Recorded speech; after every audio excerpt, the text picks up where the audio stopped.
Welcome to Donmar TV News Channel. The tandem of Senators Panfilo Lacson and Vicente Soto III held their first online forum with the media. During the forum, presidential aspirant and Senator Lacson expressed his support to the government's move to ease the curfew and transportation restrictions that will benefit the economy. It's about time na mag-open up tayo. Yung paglilit ng curfew, pati yung pagtataas ng capacity ng mga passenger buses, tama yung move na yon. At saka yung pagmalawakang involvement ng mga LGUs tungkol sa pagbabakuna, matagal na rin namin ito talagang tinutulak din. Kaya lang, yung containment strategy kailangan hindi mawala. Senator Manny Pacquiao meanwhile proposed to further lower corporate income tax to further help the business sector and entice investments in the Philippines. Pag sinabing tax, corporate tax, yan, taas natin. Hindi tayo kayang hindi natin kayang pantayan yung corporate tax ng Singapore. Ang Singapore is only 17%. Kaya look at Singapore. Well developed talaga ang Singapore. Talagang nandoon lahat ng mga businesses. Pacquiao also divulged that he wants a hybrid federalism and the end of contractualization. Manila Mayor Isko Moreno, on the other hand, would push for the construction of infrastructure for clean and renewable energy. Nakikiisa tayo na maghanap ng mga paraan para magkaroon ng clean energy, renewable energy, at open green space. Dumagoso also backed calls to slash taxes on crude oil and said that oil-dependent power will only be temporary.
Ay. Alam ninyo, takip silim na ng mga dilaw. Yun ang totoo doon. For the longest time, hindi naman for the longest time, for several years now, ako, neutral Marcos ako. Neutral sa mga Marcoses. Hindi ako anti, hindi ako pro. Bakit? Kasi kako, yung mga dilaw, noong nag-pro Duterte ako, wala silang ginawa kundi magkalat ng kasinungalingan tungkol sa akin. Bakit? Kasi kasalungat ko sila ng political beliefs. Despite that, yung mga kakampi nila na puro fake news din naman yung kinakalat, dinidepensahan pa nila. So sabi ko, so hindi naman pala ito laban ng tama at mali. Labanan lang ito kung sino yung magkakampi. Diba? Pinapalitaw nyo sa amin para kayong sinong parang guardians of truth. Hindi. Naglulukuhan lang tayo rito. So sabi ko, kung kaya nilang gawin sa akin yun, kung kaya nilang gawin yun kay Duterte, ano yung ginagawa nila kay Marcos? But then, of course, neutral lang. Kasi we should not have loyalty to any politician. Bakit? Because our loyalty should be to our best understanding of what is good for the country. All right? What is best for the country. So, ngayon, kung itong mga taong nito, sila Crisette, na feeling nila karapat dapat si Pangulong Duterte na tumanggap ng regalo, edi problema nila yun, pera nila yun. Diba? Pera nila, pakialam mo, pera ba ni Raisa Robles yan? Huwag kayong makialam, walang basagan ng trip. First, ano yun eh, private transaction yun between private individuals. Ano pakialam nyo? Kay, wala, Raisa Robles, you have no legal personality to raise a civil case. Or even, ako, Diyos ko. Sige nga, illegal pala eh, demanda mo si Crisec, dali. Di ganon. Kasi alam nyo, for the let's tapusin natin live ito, masyadong humahaba. Pero ito yung bottom line. For decades upon decades, ang mga tao, they feel that the government does not represent them. They feel that the government, is insensitive to their dreams and their aspirations. While the Duterte government, while the Duterte administration is far from perfect,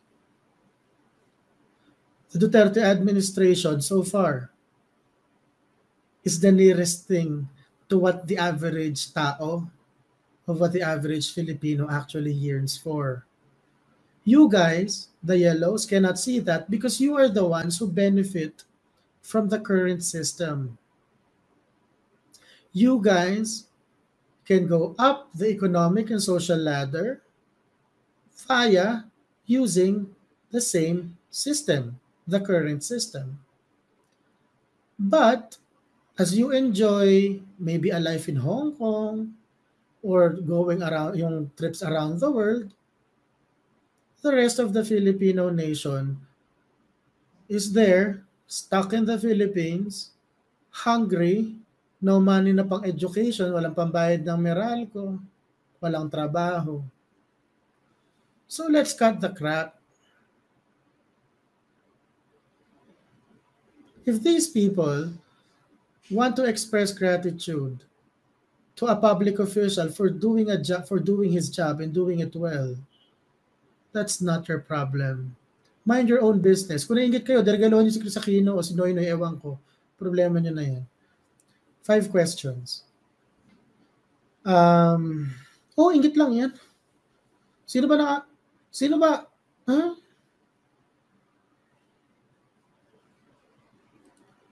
Sabi nito, despite them being in politics for decades, Dutertes are pretty much relatable to the common tao. I actually agree.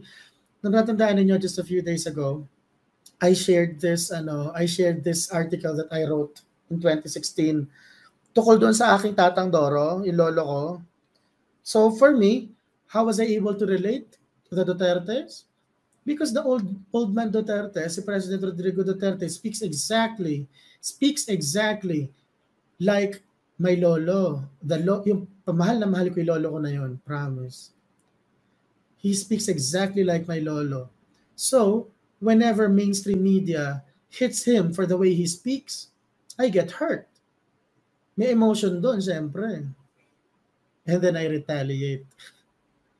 That's how it works. Ngayon, yung tatang Doro ko ba is something special? No. He was the epitome of ordinary. Most people around the world, around the Philippines, most middle, lower middle, at saka poor classes, they speak exactly like Rodrigo Duterte. So when you insult Duterte's way of speaking and when you misrepresent whatever he's saying, you are basically misrepresenting, you're basically insulting the sensibilities of the common tao. And you didn't get that, no?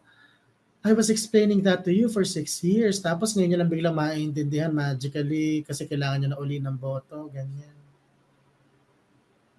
Too little, too late. What do I mean? Yung parang meron kayong exam, no? Parang meron kayong exam, tapos, magre-review kayo the night before lang. Tatandaan nyo ba lahat yun? Hindi. Too late. Too little, too late yung review. So, if you're gonna use that analogy, it's gonna be something akin to, kaya lang naman kayo nag-adjust eh. Kaya lang naman kayo nag-adjust kasi kailangan nyo na yung boto ng karaniwang tao. Pero noong panahon na hindi nyo kailangan yung boto nila, pinaglalait nyo sila ng mga patay gutom, mukhang pera, mga bobo, di ba? TP ko rin naman sinasabihan mong bobo si Leni Robredo. Yes, sinasabihan ko pong bobo si Leni Robredo, but there's a crucial difference. Leni Robredo is a public official. These people, the Duterte supporters, are not. Do you get what I mean? So there's a critical difference there. Kasi if at saka ito pa, I suppose Leni has a very loyal following. I don't know how many, but let's suppose she has a very loyal following. Sa palagay ninyo, sa laki ng suporta ni Duterte, kailangan pa namin yung following ni Leni Robredo. Huwag na tayo magplastikan, guys. Kung mag-aagawan kayo ng 100 holen,